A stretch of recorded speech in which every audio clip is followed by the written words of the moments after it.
اعوذ باللہ من الشیطان الرجیم بسم اللہ الرحمن الرحیم الحمد للہ رب العالمین وعاقبۃ المتقین الصلاۃ والسلام علی حبیب قلوبنا وطبیب ذنوبنا ابی القاسم محمد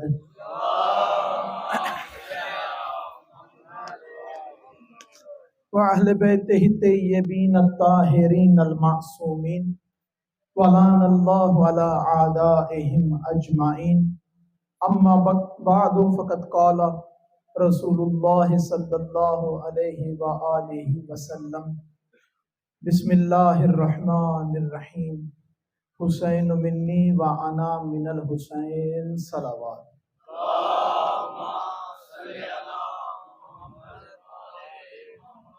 پروردگار سے دعا ہے کہ پروردگار آپ کے فرش عذاب پہ آنا اپنی بارگاہ میں قبول و منظور فرمائے۔ اپنے دلوں میں جو حاجات لیے بیٹھے ہیں پروردگار سب کی حاجات کو پورا فرمائے۔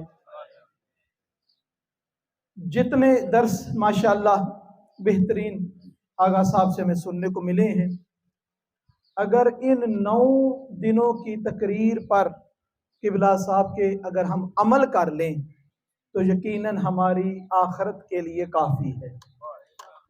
جو بیان کیا گیا ہے، جو یہاں پہ ذکر محمد و آل محمد علیہ السلام کیا گیا ہے، سیرت و کردار جو بیان کیا گیا ہے، پروردگارہ ہمیں اس کو اپنانے کی توفیق عطا فرما۔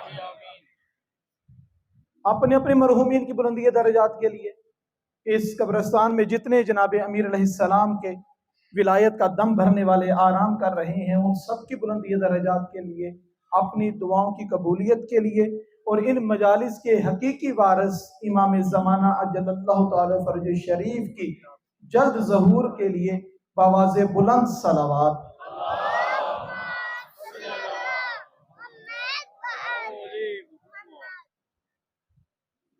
عبادت کا موضوع لے کر میں چلتا رہا جتنا جتنا مجھے ٹائم ملا، اور اپنی طاقت کے مطابق اس پر بیان کرتا رہا۔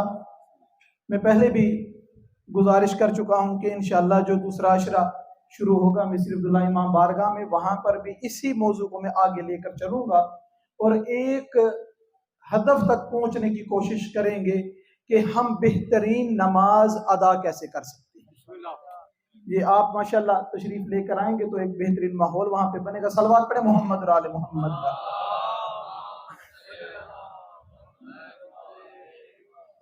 آج کچھ گفتگو آج کل کے حالات کے بارے میں، پیغام ہے اس مجلس کا، اس فرش عزا کا۔ صدیوں سے شور مچتا ہے کہ انہوں نے ہی مارا ہے، اب خود ہی پیٹتے ہیں۔ کیوں پیٹتے ہیں؟ کیوں ماتم کرتے ہیں؟ اس لیے کہ خدا ہمیں معاف کر دے۔ مار کے اب ماتم کرتے ہیں اپنے اس گناہ سے معافی مانگنے کے لیے۔ وہ مارا تھا یا نہ مارا تھا اس پہ تو بحث بعد میں ہے، پہلے فیصلہ یہ ہوتا ہے کہ ماتم کرنے سے گناہ معاف ہوتے ہیں۔ ماتم کرنے سے گناہ معاف ہوتے ہیں۔ اور بہت افسوس ہوا، میں آپ سے ایک سوال کرتا ہوں اپنے بزرگوں سے، انتہائی ادب کے ساتھ اپنے جوانوں سے، یہ جو 3 چھٹیاں 4 چھٹیاں آپ کو ملی ہیں، ایک ہفتے کی، اتوار کی، آگے سے 2 سوموار اور منگل کی، یہ 4 چھٹیاں جب آپ کا اعلان ہوا، ہر عزادار امام حسین علیہ السلام کے دل میں کیا خیال آیا؟ اگر آپ کا جو دل سے خیال ہے، اگر میں وہ بیان کروں، اجازت ہے کہ خدا کا شکر ہے یہ ہمیں فرصت کے لمحات ملے ہیں، جی بھر کے ذکر حسین سنیں گے، جی بھر کے ماتم کریں گے، جی بھر کے جلوس میں شرکت کریں گے۔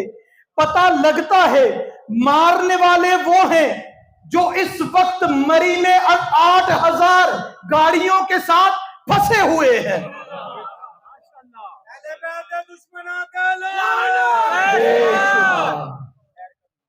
8,000 गाड़ियों के साथ फंसे हुए हैं। खुदा ने ऐसी मुसीबत में डाला है कि वहां पर जहां पर अपनी तरफ से सैर करने गए हो, खुदा ने वहां पर भी अजाब में मुब्तला किया हुआ है।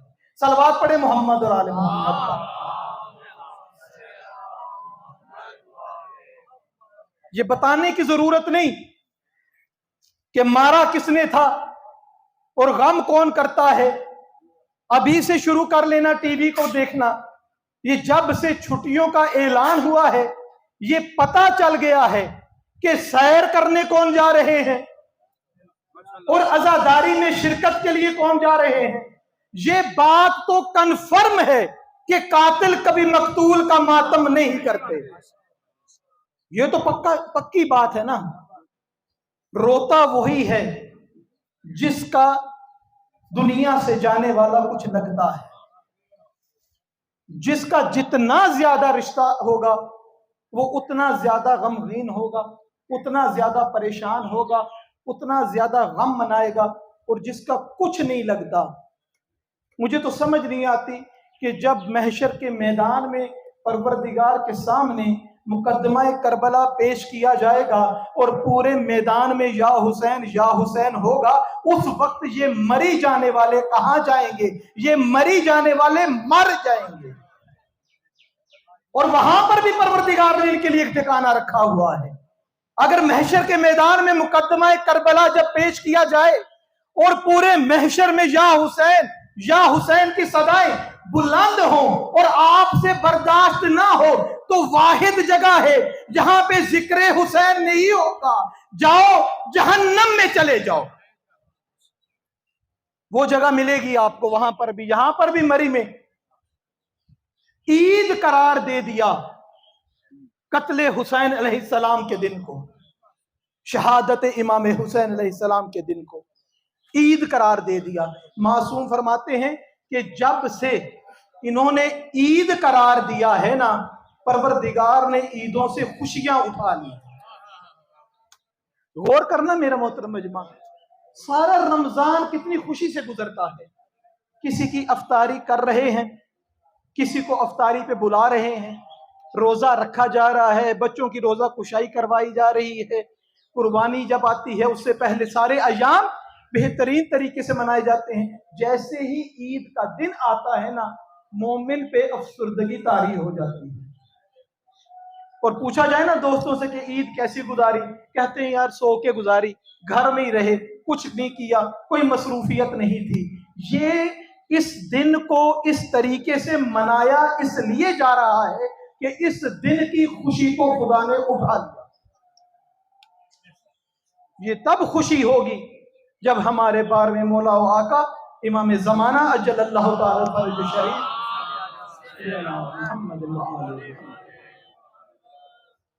आएंगे और फिर ईदें मनाएंगे, गम मनाएंगे।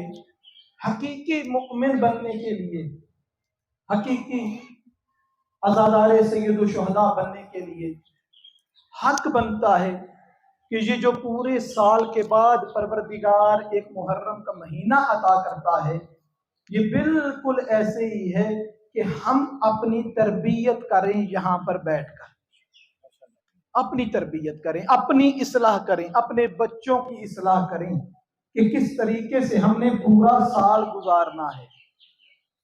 यहाँ पर अक्सर अफराज कहते हैं कि जो इन अयाम में हम नजर न्याज करते हैं, इसी का सदका पूरा साल हम खाते हैं, इसी का सदका। याद रखना कि इन मजालिस में बैठकर जो सांस लेते हो, पूरा साल जो सांस चलती है इसी सांसों के सदके में चलती है। कोई बंदा कहां जाता है, क्या करता है, कोई गर्ज नहीं। हमें ये देखना है कि हमारी जिम्मेदारी क्या बनती है, हमें क्या करना है, हमें कैसे जिंदगी गुजारनी है। जैसे मौलाना ने फरमाया कि जनाब अमीर अलैहिस्सलाम ने जब मुत्तकी की सिफात बताई तो पहली सिफत ये कि वो कभी झूठ नहीं बोलता। तो इस फर्शे अज़ा का इतना दर्स तो हमें रखना चाहिए ना पूरे साल कि हमसे कोई गुनाह खुदा न खास्ता सरजद हो तो वो हम बर्दाश्त कर लें, लेकिन हमारी जुबान से कभी झूठ के कलमात ना निकले। अगर ये 9 दिन भी मजालिस में शिरकत के बावजूद, ये तो एक मजलिस है, यहाँ पे अज़ादार ना जाने कितनी मजालिस सुन सुन कर यहाँ पर आए हैं, यहाँ से उठकर फिर मजालिस में जाएंगे। ये एक मजलिस नहीं, जितने मजालिस में इन्होंने शिरकत की है, दर्स लिए हैं, सबक सीखे हैं, मोहम्मद अलैहिस्सलाम का जिक्र किया है, इतनी अफजल तरीन इबादत है, इतनी अफजल इबादत है कि मासूम फरमाते हैं मौला इमाम जाफर सादिक अलैहिस्सलाम,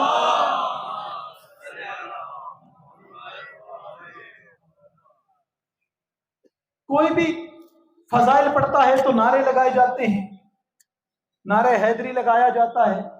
इमाम जाफर सादिक अलैहिस्सलाम का इरशाद गिरामी अल्लाहुम्मा सल्ली अला मुहम्मद व आले मुहम्मद कि जो शख्स जनाबे अमीर अलैहिस्सलाम की मारिफत रखते हुए एक बार या अली कहता है, खुदा उसके नामाए आमाल में ऐसे 70 कुरान खत्म करने का सवाब दर्ज करता है जो मैं जाफर सादिक ने पढ़े हूं।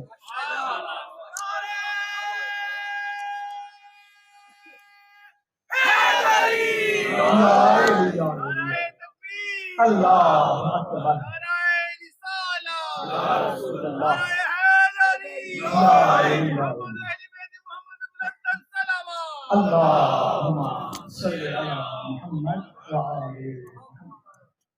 आप लोग परेशान ना होना, मेरे नौजवान बच्चे, मेरे भाई, कोई परेशानी वाली बात नहीं। सोशल मीडिया ने बड़ा आसान कर दिया है, मुहिबान इमाम हुसैन भी वाज़े कर दिए हैं, दुश्मनान इमाम हुसैन भी जाहिर कर दिए हैं। आपको बहस नहीं करनी पड़ेगी किसी से, आपको समझाना नहीं पड़ेगा किसी को।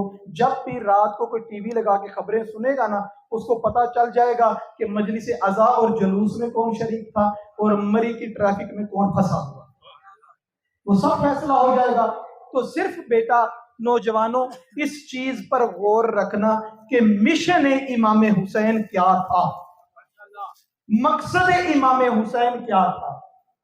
इतना अजीम मकसद था, इतना अजीम मकसद था कि इस मकसद पर क्या क्या कुर्बान किया मौला हुसैन ने।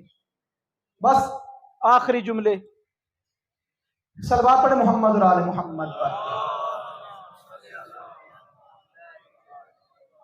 थोड़ा सा केवल मेरी नजर का मसला, तो एकदम मुझे नहीं पता चलता कि आगा साहब आके बैठे हुए हैं, तो माजरत। सलवात पढ़े मोहम्मद और आले मोहम्मद पर।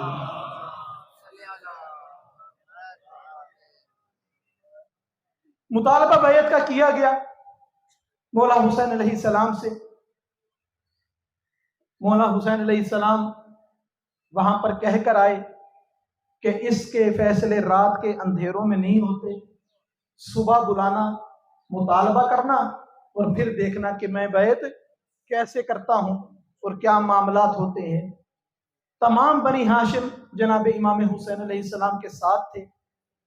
घर में जो बहन ज़ैनब मौजूद थी ना, और बाकी बहनें बेटियां सब परेशान थी कि ना जाने गए हैं, अब क्या वहां से होता है, मामलात क्या होते हैं, क्या जवाब मिलता है।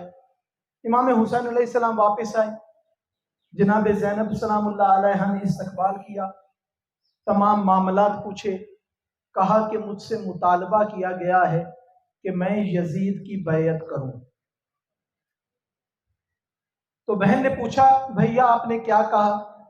कहा ज़ैनब मुझे आप बताएं, मुझे क्या कहना चाहिए था। कहा भैया मैं तो यही कहती हूं कि इनकार कर दें।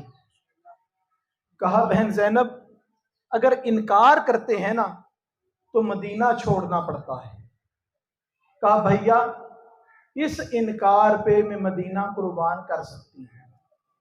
कहा बहन ज़ैनब अगर इनकार करते हैं तो सफरों में शामिल होना पड़ता है। कहा अगर इनकार इस पर हमें सफरों पे आना पड़ जाए तो मुझे इनकार कबूल है। कहा बहन ज़ैनब देखना अब्बास जैसा भाई कुर्बान करना पड़ेगा। कहा मैं अब्बास कुर्बान कर दूंगी, لیکن بھیا انکار کو قبول کروں گی کہ بیعت نہیں کی جائے گی۔ کہا بہن زینب دیکھ لو، اگر انکار کرتا ہوں تو تجھے چادر بھی دینی پڑے گی۔ کہا میں اس نانے کے دین کے لیے چادر قربان کرتی ہوں۔ کہا زینب اگر انکار کرتا ہوں تو تجھے حسین جیسا بھائی دینا پڑے گا۔ جناب زینب فرماتی ہے نانے کے دین کے لیے اگر مجھے حسین بھی دینا پڑے تو بھیا پھر بھی میں یہی کہوں گی کہ انکار کر دینا۔ اللہ لعنت اللہ علی القوم الظالمین۔ اللہم صلی علی محمد و آل محمد۔